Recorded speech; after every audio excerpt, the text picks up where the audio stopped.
Hi, Martin Turner here. Welcome to our class on how to predict the future to eternity. We first look at margin of safety, a key way to respond to risk. And we will look at a great short video on margin of safety, as well as a video on risk finance theory, as we review aspects of measurement of risk in finance theory using betas. We then look at issues around the forecast horizon and the use of continuing values to capture our view of the future of our firm beyond the forecast horizon, beyond how far we can forecast. Using perpetuities to include our estimates of cash flow and economic profit beyond our forecast horizons. And we also look at the importance of including sensitivity analysis in our valuations. First, let's look at the important concept of margin of safety to help us get the risk-return relationship when investing in our favour. Well, welcome everyone, and welcome to our class today on how to predict the future to eternity. That can't be too hard, can it? But that's because the benefits of investing in a company go for the full life of the company and beyond. We do need to be able to predict long term. And so we'll be looking at those issues of how to predict beyond the forecast horizon, which we'll be using 5 years in our assignment. And so we'll be focusing on how to make sensible judgments around the continuing value. We'll also be looking at margin of safety. So that'll be the first thing we look at. This is a key concept, and it's a way that we can get the risk-return relationship into our favour. Very important when we're talking about the future. So we'll look at margin of safety, forecast horizon, continuing value, and we'll also look at assignment 2, step 5 today.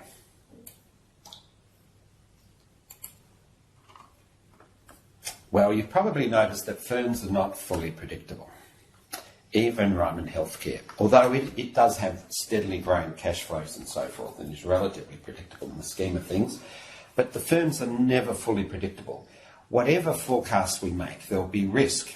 In other words, there'll be many potential outcomes that may occur around our particular forecast. And when we forecast, we'll only be forecasting a few key aspects of the future realities of our firms. And so only certain of the key economic and business drivers will be forecasting. And so we'll also see the importance of having sensitivity analyses around our forecasts as well. But there's a great video on margin of safety, and which we'll have a look at now, which is a key concept about how to handle thinking about the future. Are you wondering what a margin of safety is? In this video, we look at a margin of safety as a response to the reality of risk in business. A margin of safety is a rational, intelligent response to the reality of risk. Firms are never fully predictable. And there is only one thing certain about our forecasts for our firm, and that is that they will prove to be wrong. Our forecasts are almost certainly a view of a future reality that will never exist exactly as forecast. And we will only forecast a few key aspects of the potential future realities for our firms. The future reality of our firms will include a wide range of other details and aspects not part of our forecasts. Real business, real life, is always complex, messy and difficult to put convincingly into any technical box. We can change some of our forecasts and see what effect this would have on our forecasts of abnormal operating income and on its value. We can create a range of futures for our firm. These sensitivity analyses can help us focus on those aspects of our forecasts that contribute the most risk or uncertainty to our estimate of value. This can help us to focus on analysing those aspects of the business and seek to gain greater comfort with our forecasts for those items. In the terminology of statistics, this involves us thinking about dispersion as well as central tendency. Dispersion is the spread, the variety, how far the future realities of a business might diverge from our dream or view of its future. Central tendency is the point estimate, or where our dream or view of a firm's future is centred. This involves our minds following several different potential paths or routes for our firm going forward, within the framework of our perception of our firm's strategy. Unless we find ourselves considering several different potential outcomes for key aspects of our firm's operating or business activities, then we are not engaging ourselves with our firm's risks. As we begin to understand that a discounted cash flow or economic profit framework provides us not with one, but with a range of potential values for our firm, we begin to understand the risk an equity investment in our firm presents to us. Once we recognise the existence of risk in business, how do we make risk or uncertainty our friend rather than our enemy? The way we do this is to have a margin of safety. A margin of safety is the difference between our best estimate of the value of our firm and the amount we pay to purchase an equity interest, that is, its market price.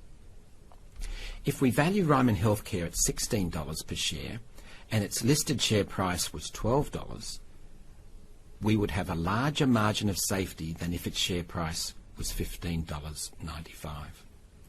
Another way of putting it is that if we value Ryman Healthcare at $16 and purchase shares in Ryman Healthcare at $15.95, this is a much riskier investment than if we purchased the shares at $12. A large margin of safety is our best safeguard or response to the business risks of a firm. For further information on having a margin of safety, go back to Chapter 7, Section 7.4 in the study guide, and also review How to Predict the Future to Eternity weekly questions. Also answer, write and rate questions in Peerwise.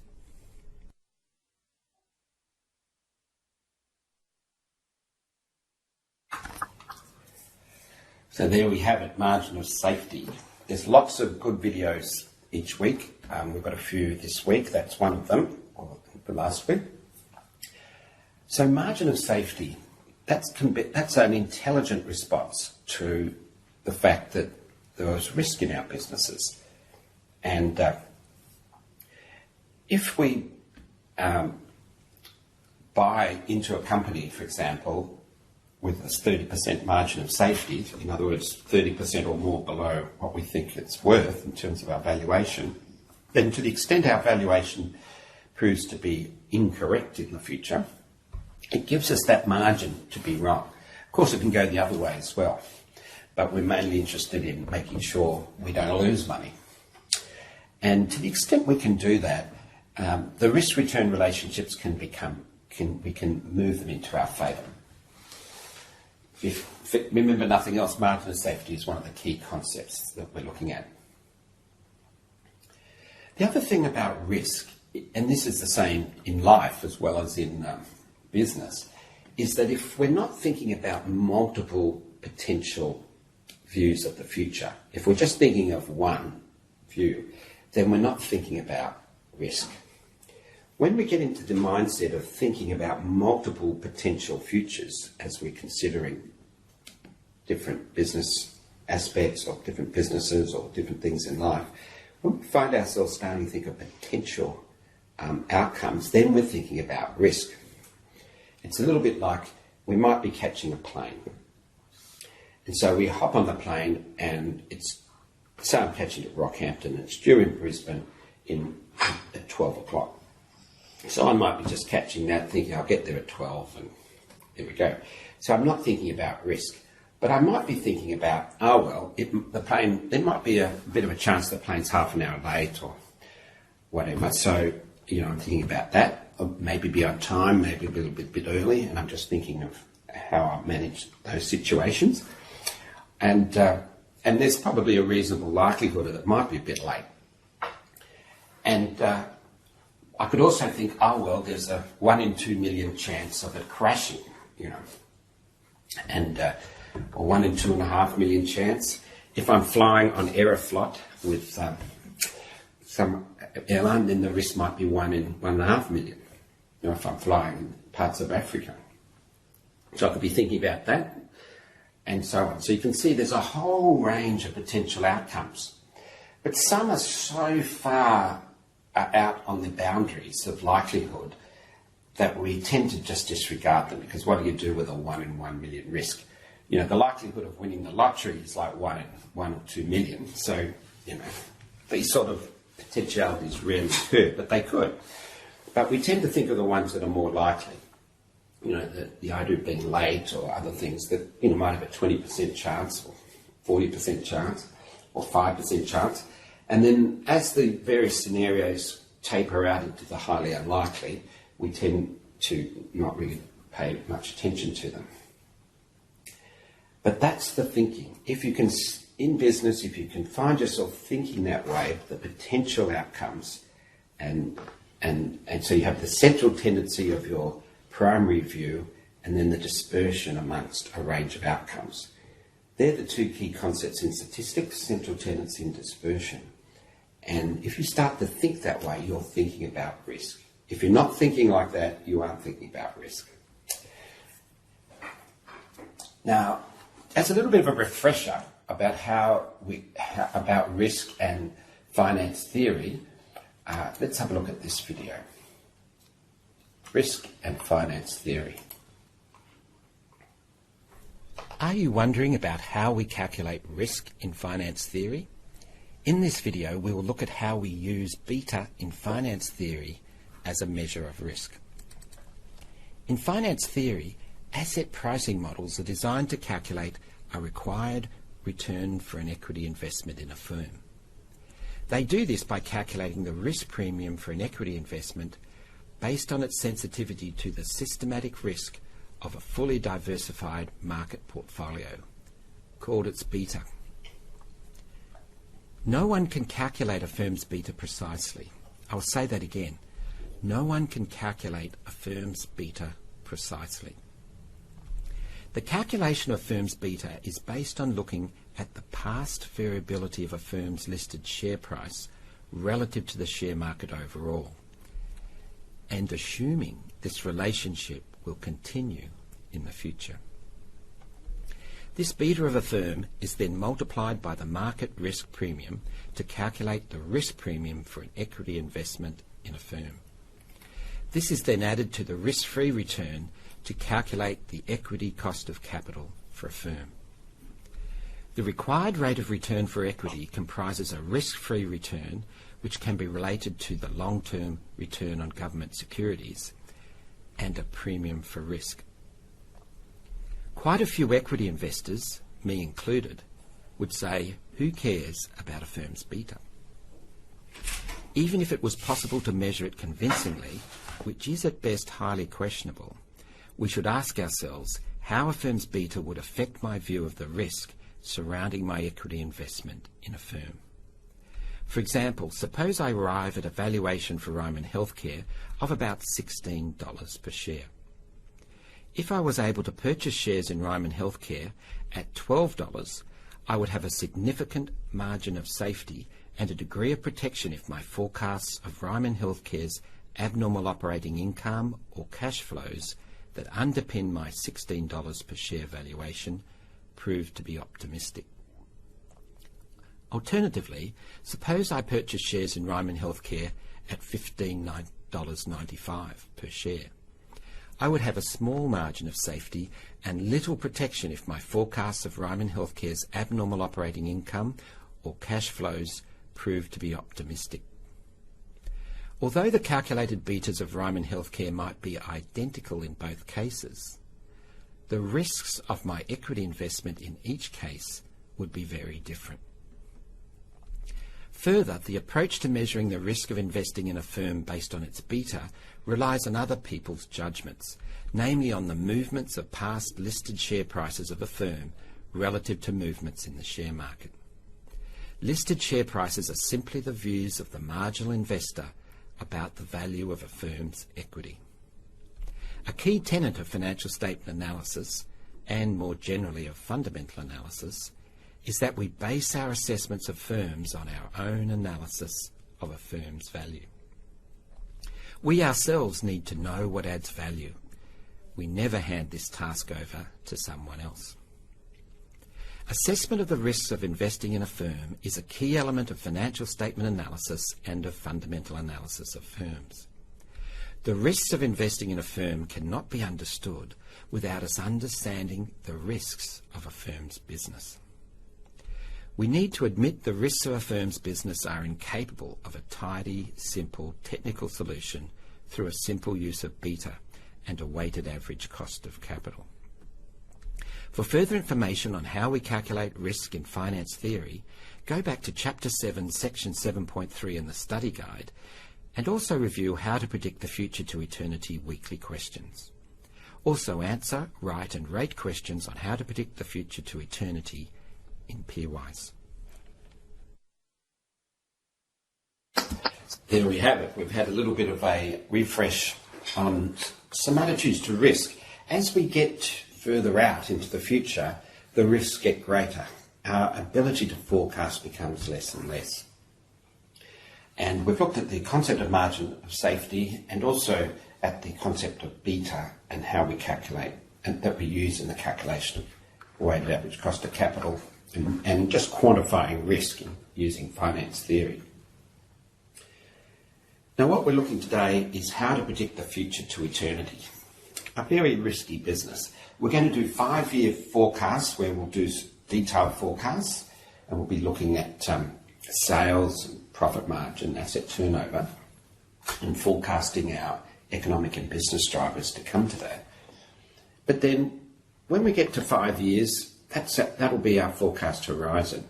In other words, we can't forecast beyond it. We can't see. There's the horizon. Even at Yeppoon, looking down the coast, there's an horizon and you can't see any further.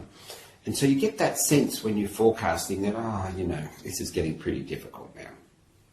And, my numbers are, I'd be doing sensitivities so wide that it starts to become difficult.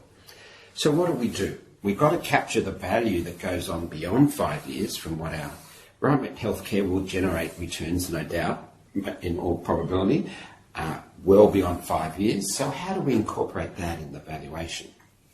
And in fact, those values beyond, the value of the business beyond the forecast horizon can be a very large proportion of the total value. So how do we do it? Well, we use perpetuities, continuing values, and these are the ones we're using in the spreadsheet, the Dcf model, and then the economic profit model. Now these are perpetuities with growth, and what we do is we make some overall assumptions about what that world is like beyond the forecast horizon, and we incorporate it into this perpetuity. And we use G. The little g is the expected growth rate in operating income in the economic profit model. And also we use RINOA, which is the expected rate of return on incremental net operating assets. So in other words, there's an implicit assumption in our continuing value about what we need to, in terms of our perpetuity, about what our company will need to continue to invest in its net operating assets. What capital employed will it need to increase over time after our forecast horizon? So we call that and so that's embedded in our continuing value. But what rate of return do we expect to earn on those incremental net operating assets that will be involved in the business in past our forecast horizon? So we call that the return on incremental net operating assets. Now, when you do your modelling on that, you might decide to have your RINOA be the last year's return on net operating assets. that you have in your model, the 5th year. And that's a form of random walk. So you're just saying, I have no idea what the return on net operating assets will be beyond my forecast horizon, so I'll use the last one I've got, which is in 5 years. That's the idea of a random walk. The best guess that we have is the current one, which in this case is in 5 years' time. Again, you might want to have a different figure, but you might want to run sensitivities around that, and we'll be discussing sensitivities later on today. So there's a number of inputs into our continuing values, and it's the judgments around those inputs that is a very key part of coming up with a credible value. I'll be talking about a few traps for young players in all of this in a minute. So the return on incremental net operating assets is that return on the new invested capital beyond our forecast horizon. So we have these perpetuity-based formulas, and we have some inputs that we need to put into them. So in these formulas, we have the assumption of constant growth. And so you can make an assumption about what growth you want to put in. Again, that's the important thing to do some sensitivities around. And you can see that pops up in the valuation, in the perpetuity models. And also, we have we put in a figure for return on incremental net operating assets. This is involving constant margins and asset turnover going into the future, because return on incremental net operating assets will equal profit margin times asset turnover. So by putting in a single number into that, we are putting in some constant margins and asset turnovers beyond our forecast horizon implicitly within that RI in OA figure. So that's where that fits into the two perpetuity-based formulas for our two models in continuing values. And we also have a constant weighted average cost of capital, which we'll also be putting into the model. So that's how it all sort of fits into the continuing value formulas that are embedded into the spreadsheet. So for the DCF model, the discounted cash flow model, we have continuing value equals operating income in, we have 5 years, T is 5 years, so the operating income in year 6, all times that little formula, which uses those inputs of growth and return on incremental net operating assets. And so that's a perpetuity with growth. And for the economic profit model, we have the economic profit divided by WACC, which is a perpetuity, plus this is the perpetuity with growth, and we add in this perpetuity as well, which is the operating income in year 6, in the T plus 1, times that formula there. Now, the value of your firm will be the same using either model. We've structured the spreadsheet so that will happen. But given the same projected financial performance, the values will be the same, and with your inputs. The economic profit model, the continuing value. So you can see that we've got the economic profit in year 6 divided by the weighted average cost of capital, operating income in year 6, our estimates. So this is a perpetuity, a straight perpetuity. That is, in other words, that's a constant economic profit forever, divided by the, discounted by the weighted average cost of capital. And there's the other element of it. But in terms of the growth element to the continuing value of the economic profit model, if return on incremental net operating assets equals the weighted average cost of capital, if that's that return on the incremental net operating assets, say weighted average cost of capital is 8%, and so you're expecting to earn 8%, so in other words, no economic profit from that, that that little bit will be 0, which will make all of this 0. And so you'll just have a perpetuity here without any growth, which is what you've got there. So that would make that 0, and then you've just got that. So that's just a little heads up on the continuing value formulas in the spreadsheets, the ones that we're using. Perpetuity with the potential to have some growth in there. And the continuing value, you'll find, could well be quite a big proportion of your valuation. And there are traps for young players in selecting the continuing value scenarios. And here's a few of them. And they're sort of psychological, that we have psychological sort of risks, if you like, of how we think about the future. One of them is we can assume the past will continue indefinitely into the future. It is so easy to fall into this. It's a bit like, Ryman Healthcare's share price has gone up really well over the last 20 years, so that'll keep going next year and the year after. Well, and forever. Well, nothing goes forever, particularly if it's growing strongly. It's pretty likely that it's going to, head towards a more normal level. And underneath the Ryman Healthcare figures, particularly over the last, say, 5 years, its return on operating assets, its return on net operating assets and so forth has been steadily declining. It is continuing to hold up its economic profit and grow its economic profit often because it's growing net operating assets relatively faster than its returns are coming down. So, you can't just assume the present and past will continue indefinitely into the future. So you need to think about that with your firm, depending on its situation. So in the case of Ryman Healthcare, other competitors will enter their markets, which has been occurring over the years. Fortunately, not a lot of them have been able to perform anywhere near as well. But you get more and more competitors. Customer acceptance of their business model, which is the sale of occupation rights, rather than actually selling the retirement village units to you, that customer acceptance that might change in the future. That's certainly not a common model in Australia. It is common in New Zealand.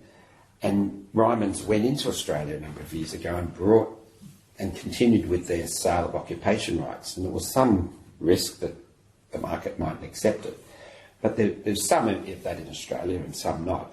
But they've accepted it. Ryman's has no trouble selling its occupation rights in Victoria. But that's a risk, isn't it? That may not continue forever. And the market for the retirement village units may become saturated and reduce opportunities for future growth.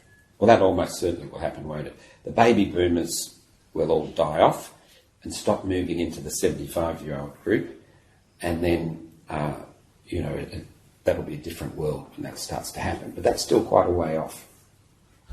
Baby boomers are up to 1959, actually, is how it's defined. But the bulge is particularly a little bit earlier, but they're still flowing through. So that's still got a way to go. They're piling into that 75 plus age group. So there's some of the issues to think about with Ryman Healthcare in terms of coming up with the continuing value is when looking at the perpetuity with growth, how do I see the sort of broad issues going beyond the forecast horizon? One of the challenges for Ryman Healthcare really is how it balances the declining returns on assets, return on operating assets, return on net operating assets, with the growth in net operating assets. It's growing very strongly, but as long as its returns don't decline too much relative to its growth in net operating assets, it's been able to manage that quite well. But it has got to a position where its return on operating assets is starting to get to quite in the sort of normal range of businesses. Its return on net operating assets is still pretty good relative to the sort of average businesses because of its operating liability leverage that it has, very significant operating liability leverage. But these are the sort of judgments you need to make about assumptions in the continuing value for Ryman Healthcare. So one of the traps is to assume the past will continue indefinitely into the future. The number of times I see this is so common, isn't it? So common. You know, it's a bit like, well, the Maroons keep winning the state of origin, and so they'll keep doing it. Well, it's just sort of, you know, there's that sort of psychological tendency to think like that. It's even like my brother and my eldest son too flies a lot, but my eldest brother, he used to fly a lot, flies a bit less now, but he used to fly a lot. And so he sometimes would worry that he might be more likely to be involved in a plane crash because he's flying more often. But of course, every time you fly in a plane, it's an independent event. So the fact you've flown 100 times the last year does not alter your risk of flying the next flight one bit. So flying a lot, makes no difference to the risk of flying the next flight. It's the same for everybody. And but you psychologically can think, man, I'm flying all these flights, I'm increasing the risk of flying, you know. So we tend to sort of have these sort of psychological traps that we can fall into. So one is to think the past will continue in the future unchanged. Another one is to not carry out sensitivities in our firm's continuing value, particularly, you know, the growth rate. Do the sensitivities. You'll find the continuing values can move around a lot based on that. So that's a trap for young players. The continuing value, do the sensitivities on your inputs, see what it does to your total value, and just helps you consider the risks that the business is running in terms of the valuation.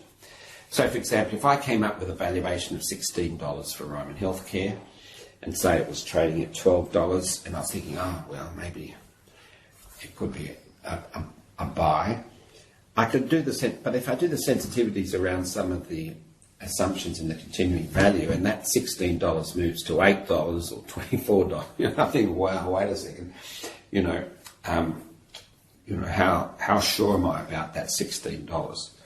And so you can see that, and you'll see with different people's continuing values, the values will move around in different ways. So make sure you do those sensitivities and discuss with other people. And that G growth rate, particularly, is a key one to do sensitivities on. You know, you can play around with that and just see how the model works in terms of the inputs.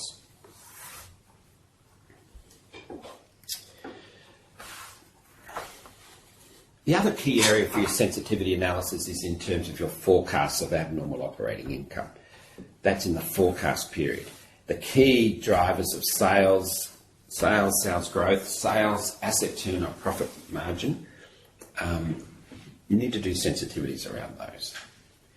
For most firms, asset turnovers are pretty constant. You probably find that in the past.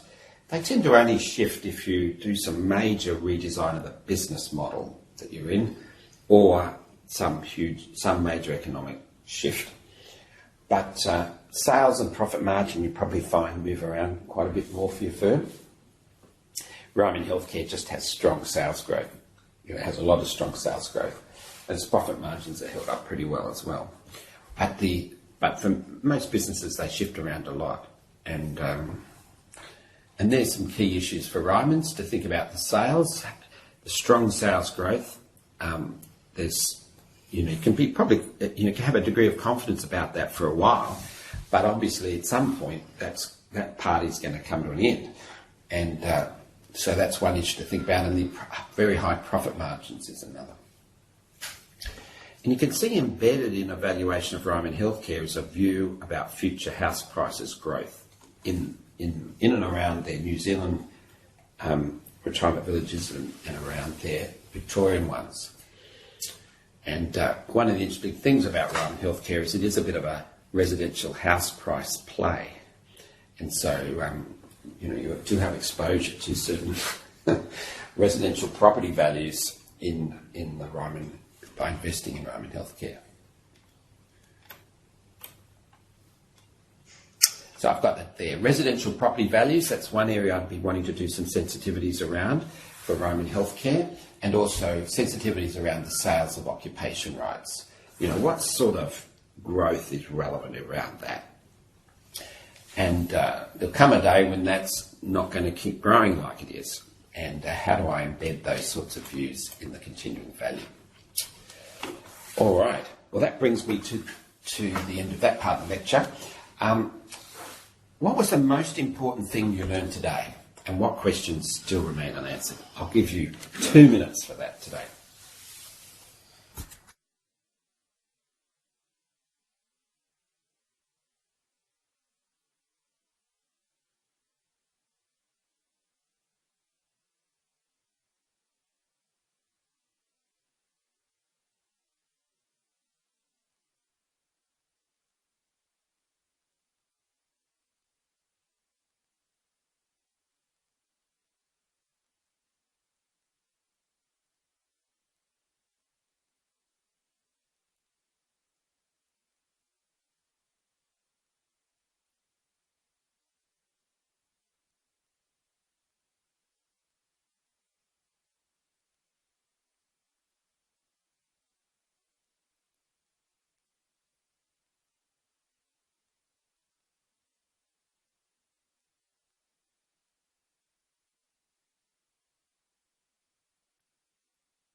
Oh, we've got 3 responses.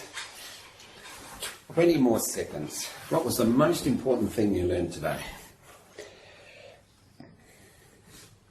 Might be absolutely nothing, or it might be I'm terrified about doing my forecasting to eternity, or you might be feeling a bit more comfortable about some of the issues. Oh, Maria, would you like to take us through some people's questions? Sure. So I've got 4 on my screen at the moment. The first one is that consideration of risk should directly affect that valuation and the safety margin selected. Oh, what do you mean by that? Who person who asked that question? Who was that? Rockhampton, no? Who asked that question? What did you mean? I think I know what you mean. You don't have to say anything if you're embarrassed. But maybe no one asked that question. It's just been generated by AI or something. The risk is. I think what your comment is, most important thing is that risk is an essential part of valuations. The reason for that is we're forecasting the future, which is very risky. There's some fun quotes in the readings, aren't there, about risk. Risk is very, very difficult, particularly when it involves the future. So that's great. And we do need to embed our view of those risks within our valuation. And the key point, which I think is what the person mentioned in here, is we have to quantify it. We have to quantify risk in our valuations because we come up with a dollar value. Say I come up with $16 for Ryman's. I come up with a dollar value. We have to come up with a dollar value because we transact in the share market, also in business, we transact in dollars. We have to, it has to turn into dollars. We don't transact in cows or sheep or just something. We transact. So we've got to turn our view of risk into dollars, which is a lot of issues with that, and that's where the margin of safety comes in. If we can buy things with a 30% or more margin of safety, our risk goes down enormously, because if we've done a proper value, assessment of a business, you could easily be 5 or 10% out. But when you get to 30% out, that's something pretty significant. That starts to get into the category that the plane crashes. It's sort of at least they can happen, but it's not that likely. A lot of the sort of more normal risks, like the plane might be half an hour late or something happen, or I might end up sitting next to a crying baby, or those sort of risks, they sort of get covered in the 30%. And so if you can get the risk-return relationships in your favour, you end up getting rich. It reminds me of when it was in the late 1980s, I was working in investment banking, mergers and acquisitions, and Schroders in Sydney. And there was a market crash in October 1987. I know that quite a few people weren't alive then, but I was alive then, and I was working in the financial markets. And we were in corporate advisory, and after the crash, a lot of the entrepreneurs went bust, including Alan Bond. And about a year after the crash, and so he had half a share in a trust that owned like about 350 pubs all around Australia, including in Western Australia, Sarah, all through Western Australia. And we valued them. We've got some valuers in and valued them all and negotiated a sale of that half interest in the trust for the banks. The banks had security over it, and they were wanting to sell that half interest in the trust. So in order to do that, I went around with one of the valuers in Sydney, they're doing some of the Sydney ones, and just to see what he was doing and how it all worked. And he explained how he went around the valuation of pubs, which was very interesting. But one of the aspects in those days was that these pubs had like 3 or 4 poker machines in the corner. And they were generating about half the profits of the pubs. On everything else. And these were big pubs. So they've just been starting to come in. And you're talking to the people who are running these pubs, they'd say, oh, this is so good. On Thursday afternoon, I just empty out the back and all this money comes out and you close it up again. And a few days later, you empty more money, These machines just generating this money. The reason is they're programmed to win more than they lose. So they will generate money, guaranteed, because they're like a little fixed machine.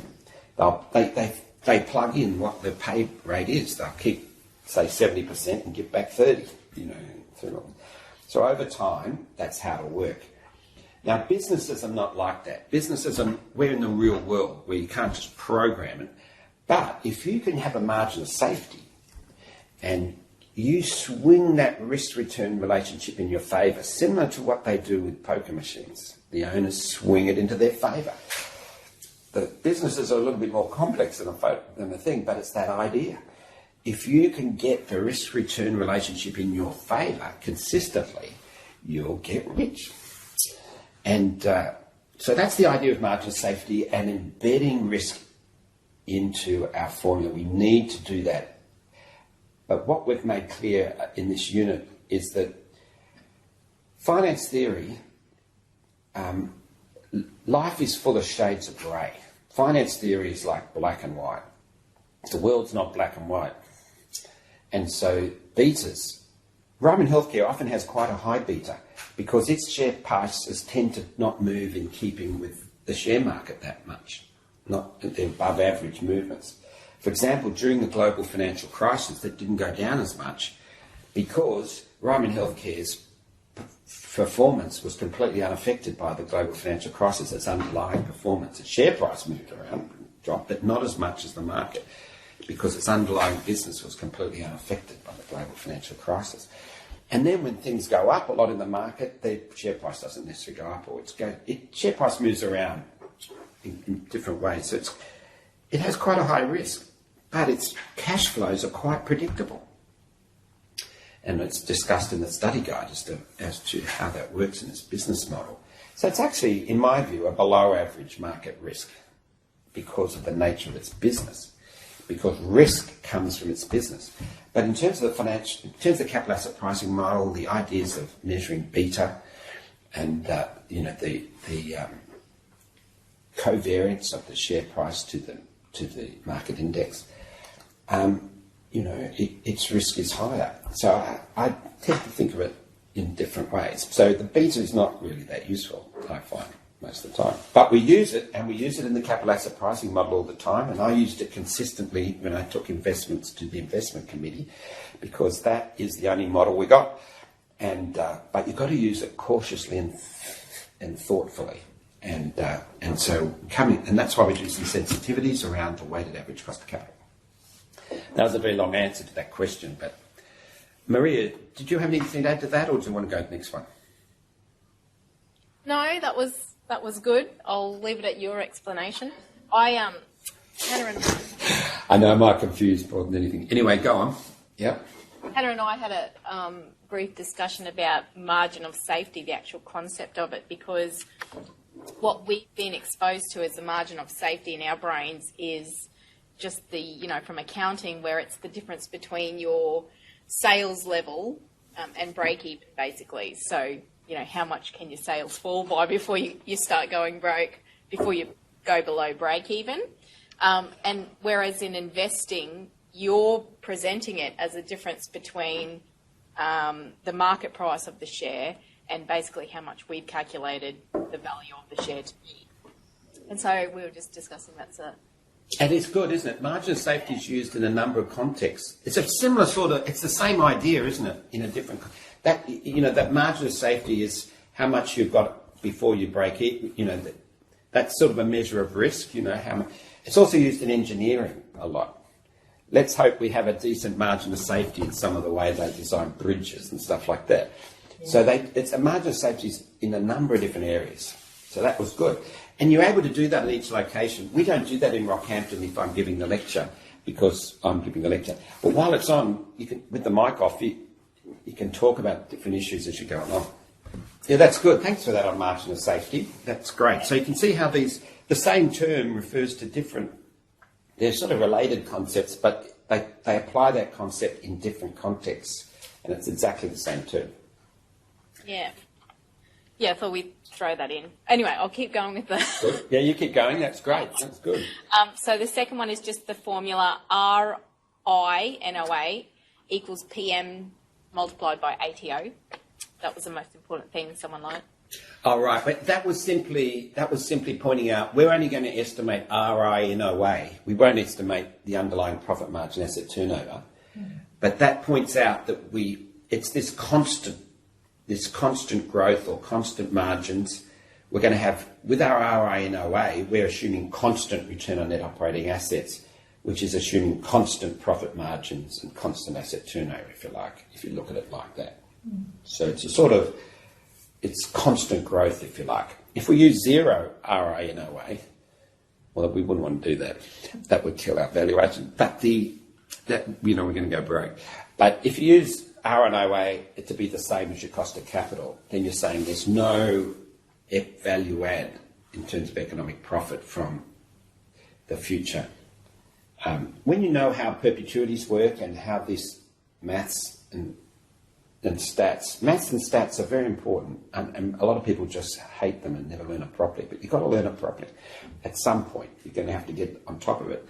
And in these continuing values, there's certain assumptions underlying the perpetuities, which is that you're sort of investing again and again and again. There's some assumptions within that perpetuity that you're using, and so we're just pulling some of them out and giving you a chance to think about what numbers you'd like to put. All right, Maria, do you want to take us to the next one? The next one's sort of one I could have written, really. It's we need to make our own analysis. Do not rely on other people's judgments. That's what I've always say. No one cares about you more than you do. No one cares about your money more than you do. So I thought that could have been mine. That's a great takeout. If you get nothing out of that, it's great. All these concepts apply to accounting, business generally. We're using in the context of financial statement analysis. And there are 10 or 15% of people in our unit love analysing firms and want to do this sort of stuff. I know how they feel. But Billy Van, there was a post on Facebook yesterday, I think. I put up a comment from his step 6. It's not due till next week, but numbers of people have been submitting them, where he comments on some of this stuff, and you can see that he just loves analysing firms. But this applies to using accounting. Number one criticism of people who have accounting degrees who go into the workforce. What do you think the number one criticism is around the world? Anyone want to have a stab? Anyone employed graduates or had people comment when they've been working? Because a lot of our students in accounting work while they're studying in accounting firms. What do you think is the number one criticism of accounting graduates? There were related criticisms of graduates in other disciplines all around universities, but what do you reckon? I've recruited quite a few accounting graduates over the years too. Who would like to throw in some thoughts? Would it be the application of knowledge is somewhat this is Sharon in Rockhampton. different to what they've learned? Application of knowledge. You're trying to say, man, the stuff they learned at uni was completely irrelevant to applying it in the workplace. Exactly. Yeah. So the irrelevance. In other words, the detailed work you're doing, like I want you guys to use Xero and you haven't learned anything about it. It's not the thing. It's that one extreme, but it's that type of stuff. What else do you think is the number one criticism? If you don't know Excel too well, that's a common criticism. Unfortunately, a lot of people seem to graduate without knowing Excel too well. I don't know how that happens. But, or other sort of technical skills, they can learn them right up front. They just put them through. The Big Four tend to just, for example, just put everyone through Excel training. It's easy. They can deal with it, But what about things employers can't deal with? Any other thoughts? What do you think are the big gripes of employers for accounting graduates? If you're thinking of becoming an accounting graduate soon in employment, it's quite good to have a sense of that, what the issues are. Who else would like to throw in? Thanks for that, Sharon. Just one at a time will be good. Well, Martin, in my honours, I looked at the gripes of employers in the Central Queensland region. And so you just study on it, and exactly, so what did you find? Well, the predominant respondents were public practice firms within the region, and their biggest gripe was pretty much what was just said. There's just a lack of application between their knowledge that they're supposedly learning at uni and being able to practice it. Yeah, so and often they've just forgotten it. Like, I can't remember anything. I mean, it's extraordinary, isn't it? We used to deal with graduates, and also people just a couple of years out in the Big Four accounting firms would do accounting due diligences for us. When we're borrowing a lot of money from the banks would require their own accounting due diligence. So they get a couple of young accountants from the Big Four. They increasingly looked very young, actually, as I got older, but they were probably 24, 25, been out for a couple of years. And man, they knew nothing. And they would do their reports and do fancy graphs and stuff and do the stuff. And we'd always think, maybe there'll be something useful in that because, we're doing our due diligence. We're always worried about what we might have missed. And they come and give their reports, all graphs, and it's completely useless because all they've done is look at the numbers. The numbers. That's all they've done. And as if the numbers are the answer. And so I think, man, this is not good. What is they telling us about the business? What are the issues that are coming out? So I think, so you've got the technical skills, then graduates tend to forget it. It's the same with nursing and all this stuff, or medicine. They come out and they haven't grounded in practice the sort of theory or technical or whatever bits and pieces, and they've just forgotten it. Anything else you'd like to add on that, Maria, or anyone else? What are the main gripes? There's quite a lot of research on this, and when I did an MBA, I taught in the MBA, there was a research project that they used to do, and I supervised a few of them. And one was very interesting, where they did similar to you, Maria, went to the firms and asked them what was the main thing they were looking from graduates. I'll tell you what that was in a minute. But what other comments do people have?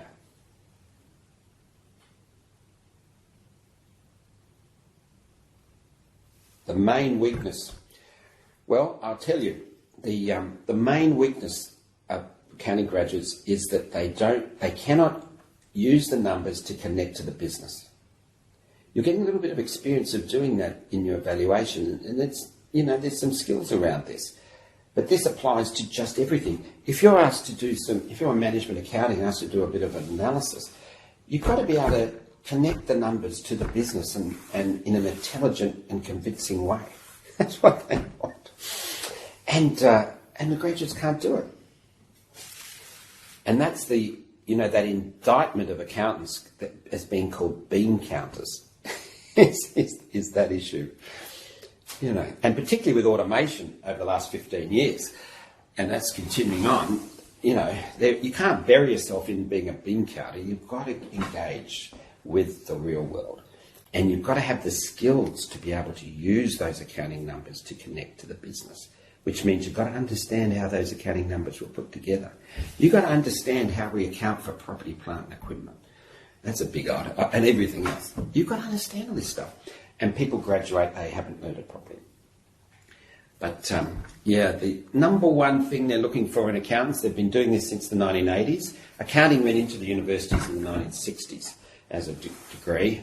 In the early 80s, ever since then, all the professional bodies around the world and everybody else have been critical of the fact that people aren't able to give advice. They're not able to think for themselves. They're not able to tell you, I think this for this reason, And they just want to hide behind what other people think or just the numbers. Here's the numbers. The profit is $10. Really? So that's the sort of thing you can practice in this sort of capstone unit. Financial statement analysis. Capstone units have been coming into accounting degrees for a while. Probably half the accounting degrees have them now.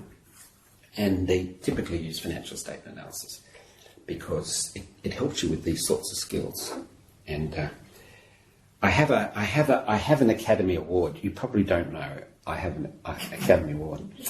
They give Academy Awards for quite a range of things. But I have Academy Awards in my office. You can have a look at it.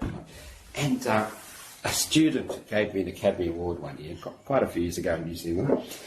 And Ning Ding is his sort of Chinese name, and William. He goes by William. So it says Ning Ding. I always liked Ning Ding. I thought it was such a great name, wasn't it? But William was a juvenile delinquent in his teens. But he managed to sort of get himself sorted out. It's quite an interesting story. But he did financial statement analysis, just this unit at the end of his degree, and man, it just straightened him out. It sort of, the whole pennies dropped, He figured out that you use the accounting numbers to connect to the business, So he went off and got a job, and he got a job at NZ Bus. And it happened to be that one of my MBA students was sort of quite a senior role, quite a few layers up. He got a job as a sort of junior management accountant, sort of assistant person. He got going, and they quickly realised that he could use the numbers to connect the business. And this is so unusual. So they start giving him some interesting assignments, and he's great. Oh man, we're finding this out. And he had the ability to communicate that. And so he moved along, and he's moved along in his career. He's been out, I suppose, for 10 years. And he's now a finance manager in one of the large, in $1 billion company in New Zealand. There are 3 finance managers. He manages one of the areas. It's southern part of the North Island, has a dozen staff. And he'd like to be a CEO of a company, CFO first. And, he's powering along. He's got exactly the goods. Because he has that. That's all he had, really. He could use the numbers to connect to the business. And he was a wild juvenile delinquent. He should have ended up on the scrap heap, So he gave me an Academy Award. He said something like, Martin Turner, who changed my life. He changed the way he viewed studying that particular subject changed the way he viewed accounting and how it worked. And that enabled him. And of course, that's a very competitive skill if 99% of people don't have it in your area. And if you've got it, it's obvious when you start. So that's the key skill, being able to give advice. And so what you're going to do in the assignment is you're going to advise us what you think your firm's worth. And you see, you don't just say, I think it's worth $1.50. You say, I think this for these reasons. And essentially, that we evaluate it based on how convincing that is. You know, in other words, would I invest based on what you've said? And it's fine, you know, I might say, yeah, I find that convincing in this and that, but these areas I don't find convincing. But I could change sort of some of your assumptions around, you know, change it a bit based on a slightly different, you know. So there can be varying degrees of being convincing. But you can see how these are the key skills. If you want to be successful, you may not want to be successful, that's all right. You don't have to be successful. But if you want to be successful, like that particular student, Ning Ding, he wants to be a CEO of a major company. That's what he wants to do. If he makes it, there's a lot of health issues and other things in his family, all sorts of things happen. But he's progressing along perfectly well. And he's developing the goods in his job, and he's opening up the opportunities to get the right sort of experience. I don't know how we quite got onto that, but there we go. Yeah, so that's my advice, is that this unit is an example. You should do it right to your degree, but this unit is an example of using the numbers to connect to the business. And you can see the sort of experience of doing that helps you get a sense of the skills involved. And just like everything, just like playing tennis, you just practice things and you get better. You know, how do you get good at something? Do a lot of it. You know, and so you get a chance to value one company, but if you're interested in valuing companies, do a lot of it. But these skills are generic. They're not related specifically to valuing a company, but they're related to being an accountant or being a business person running a business who has some accounting background. This is why so many people with accounting backgrounds end up being CEO. This is why Ning Ding will end up being CEO of a major listed company one day if his life circumstance and other things work out, because of those skills. That's why Alibaba's run by the CFO, took over after Jack Ma. This is why Ryman Healthcare is run by a CFO, and the previous CEO was the CFO. Man, it's not being run by the people who are building all these things or doing all the heavy lifting in various parts of the business. It's the CFO. Why is that? When you understand why, you can see the sort of skills you need to develop. Or did we just run out of time? No. We're still there. 20 minutes or so.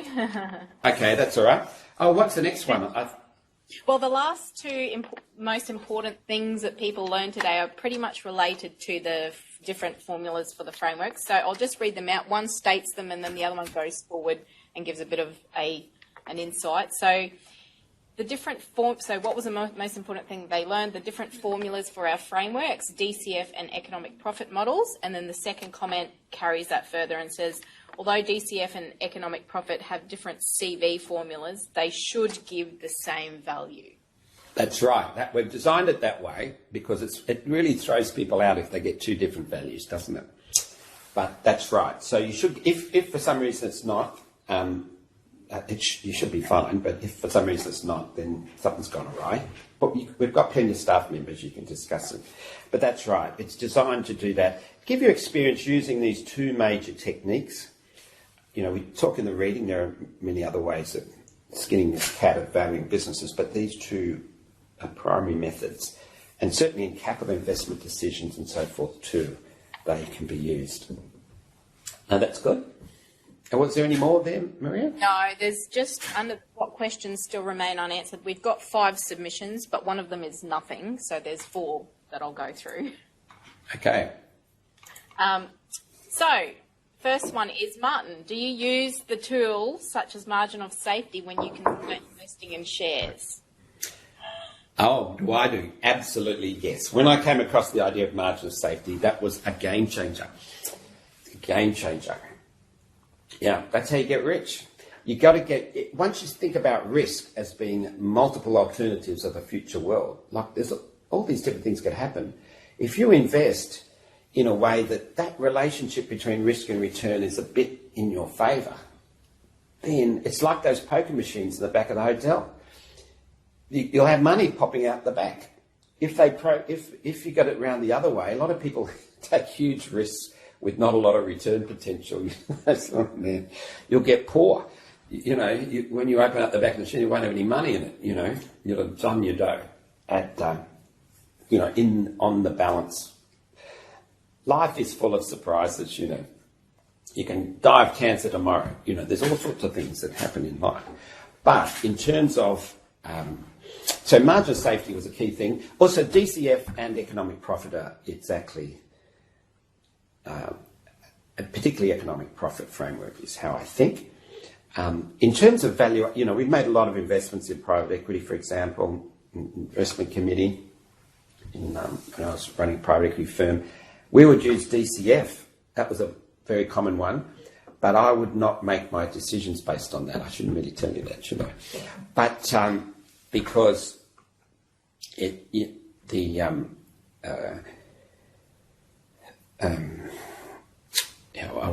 anyway, I'll talk about it a little bit more.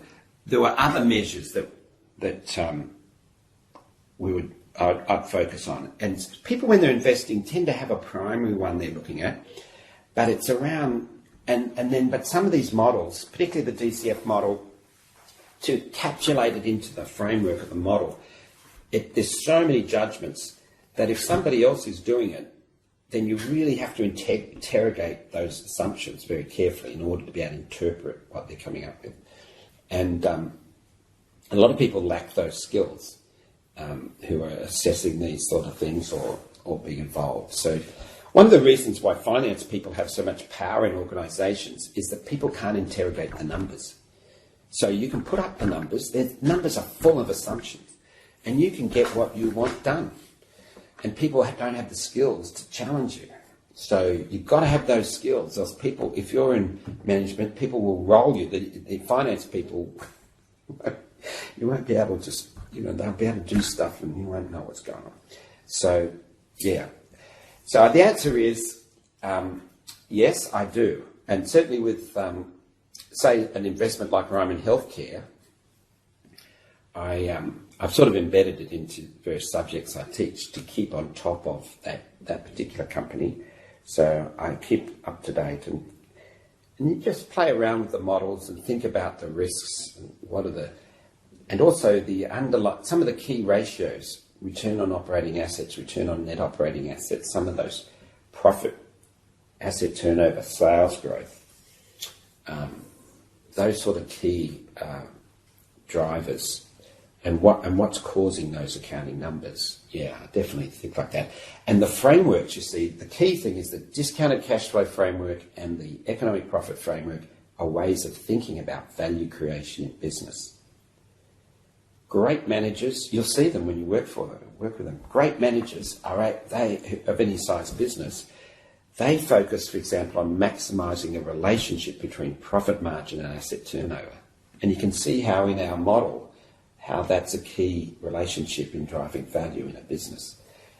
And so, there's real skills, there's trade-offs when you're thinking of a new investment in a business or expanding or contracting part of the business. How are you going to make those trade-offs? People who are skillful at that can run highly effective businesses. There are some people who are very successful at driving value in businesses in a constructive way, not just, ripping people off and cheating. There are people who are doing the real business and they have developed these skills. So, yeah, these models I find very valuable. I think that's what the question is saying. Is this some technical rubbish that I can now forget? Well, it probably is for quite a few people. But for those who want to analyse firms, I think these two models are central to. They're well-established models. They're models that are grounded in theory strongly. And so that's why I like them. They're grounded in the theory that shares give you dividends. That's all you get. If you have a Ryman share, that's all you're going to get, including a final dividend one day. If you sell the shares to somebody else, that's all they'll get. So that's how they'll assess the value. So that's what you get, and we've connected it through to cash flow and economic profit. So they're grounded in theory, they're well thought out, and if you can develop skills in making the judgments involved in using these models, that's very good. But there are other ways of measuring it, and we looked at some of those, I think, in Chapter 3. So most people use these other ways as well, and you can sort of think about sort of range of factors. Did that help at all, or was that too general? That was fantastic, Martin. That was really good. Isn't Maria good? I just love it. Okay, what's next? The next two questions sort of are related to the risks in relation to valuations. So the first one says, I'm wondering if I can determine a sufficiently complete list of risks for my firm to make the most appropriate valuation. And the second one is, how do we decide which underpinning risks are the most relevant to value and include in our forecast? Yeah, they're great questions. They're really good questions. So these are sort of pointy end questions. I sort of don't know the answer to some of these questions in a sense, but I used to think you needed 20 years experience to sort of determine this, and it was a bit of magic. But when I started teaching financial statement analysis, I think I first started in 2005, I suddenly realised that people could learn it. It's a learned skill. I discovered that quite quickly. So there's no magic, it's a learned skill. Like a lot of things, it's learned. And it's only magic when you see someone play cricket really well or tennis. It's all magic, but it's not. It's a learned skill. Okay, some of them you need to be highly talented in certain areas, in those specific sort of areas. But in this sort of stuff, it's a lot of generic capacities, and a lot of it is interest. But, you just learn it. So people can do these judgments. But in terms of,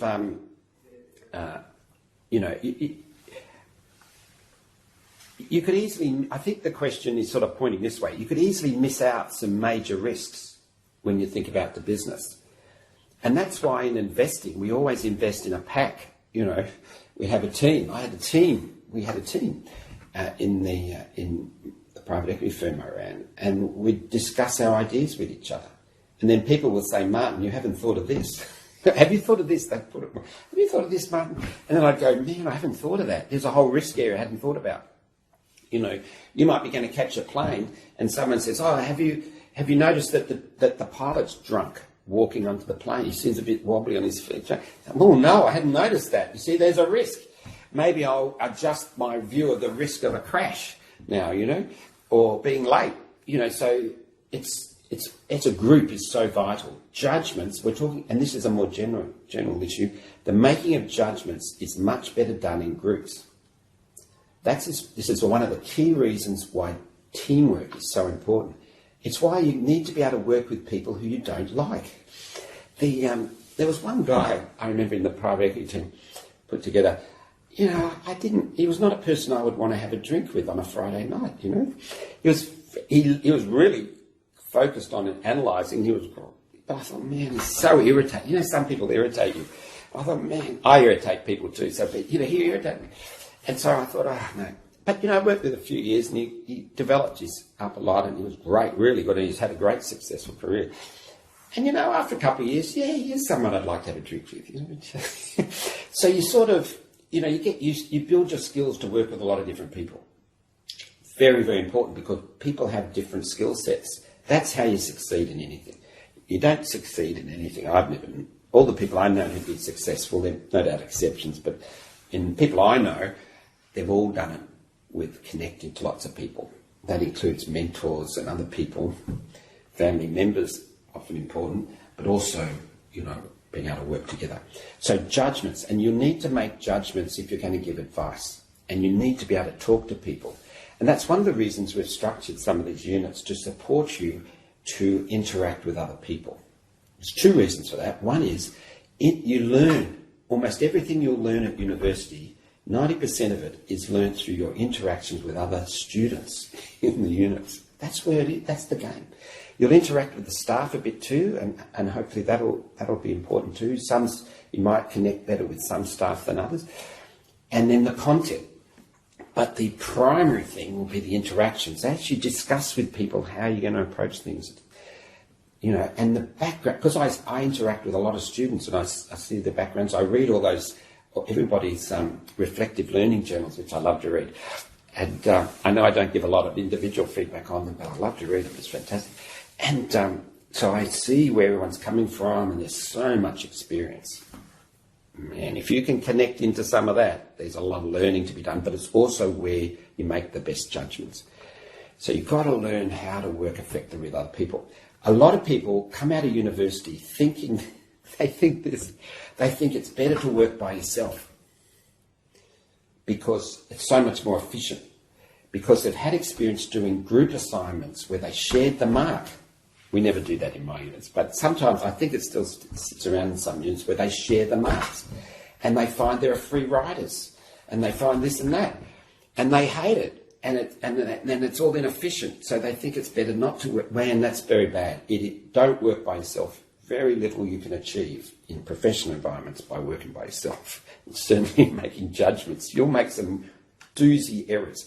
If you end up being the CEO of a business and you have intimidated your direct reports and they won't engage with you and challenge you on stuff, you are going to make some serious errors, guaranteed. Man, I made some errors in different times in different things I've run, but there were a lot of big errors I didn't make because I was discussing with the team, and they would point out that I've forgotten something significant. And the same with me, I can help and work in.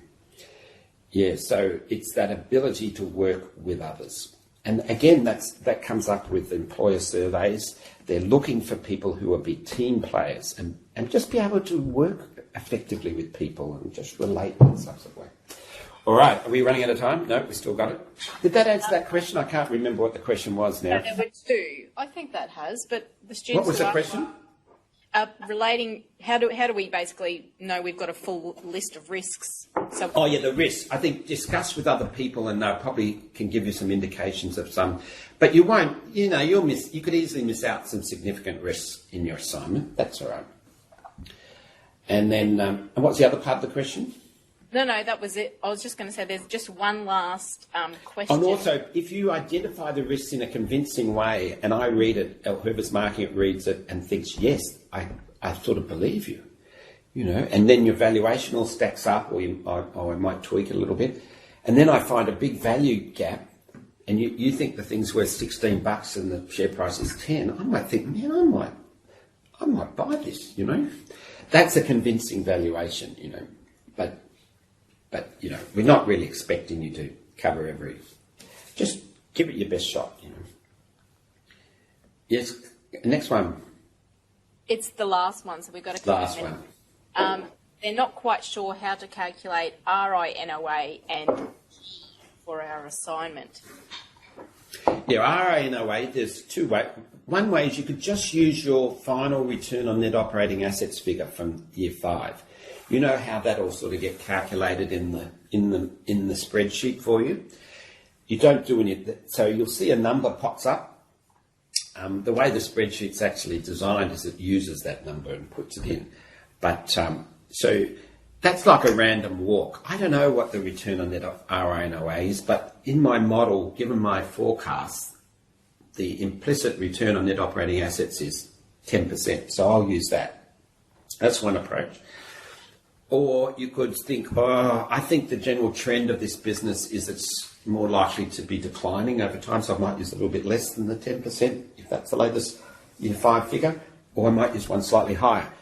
But whatever figure so they're the sort of approaches you can adopt, and you can just write a few sentences about it. We don't expect some huge analysis because you're talking about stuff you can't estimate. You don't know what the RINOA is over the horizon. But you've got to come up with a figure that's convincing, And the other thing is do sensitivity. So say you came up with 10%, do 6, 7, 8, 9, and see how much your number moves around. For some businesses, it may not move around that much, and others, it might move around a lot. Then you know there's some risk here around your RINOA. All right, I think we're going to be running out of time soon. I hope that helps a little bit. You'll have lots of questions, and there's the... I know that the Facebook page has been a little bit quiet. People are asking questions sometimes, not necessarily getting many responses. But if you, if you interact with other people, that'll improve the quality of your judgments and make them more convincing. Anything else anyone would like to ask before we close? Well, next week is the most exciting week of the unit. and where we talk about going forward. But you've got a bit of work to do on your assignments. We've covered, the areas, and we've been looking at risk and the continuing values and all those sort of things now. So keep working on that. And as you apply some of these concepts to your firm, discuss with other people, you can solidify. But then next week is the exciting week where we look at going forward. All right. Well, thank you very much for your time today, and bye for now, everyone.